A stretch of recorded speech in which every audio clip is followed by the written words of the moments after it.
Doctor विद्या देशपांडे यांच्या कविता हळव्या मनाच्या स्वरभक्तीच्या तसेच तत्वचिंतन, अध्यात्म आणि भक्तिरस यांनी परिपूर्ण असून त्यांच्या कवितेतून स्त्रीची विविध रूपे दिसून येतात.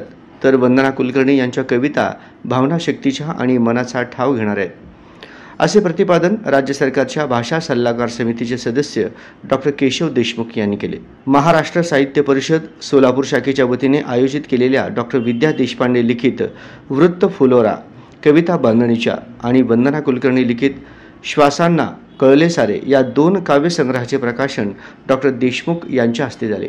त्यावेळी ते बोलत होते. यावेळी व्यासपीठावर ज्येष्ठ कवी माधव पवार, पद्माकर कुलकर्णी, डॉक्टर विद्या देशपांडे आणि वंदना कुलकर्णी यांची प्रमुख उपस्थिती होती.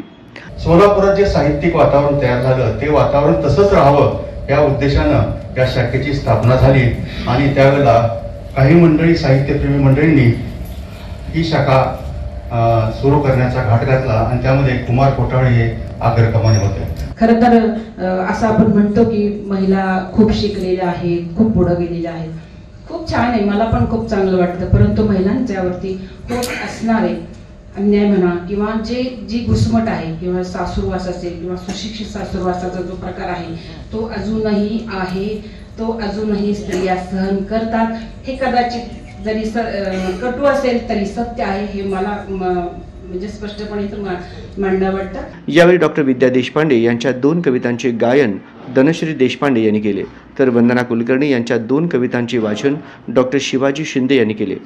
डॉक्टर श्रुती वडकबाळकर यांनी कार्यक्रमाचा अध्यक्ष समारोप केला. डॉक्टर अर्जुन भटकर यांनी पाहुण्यांचा परिचय करून दिला.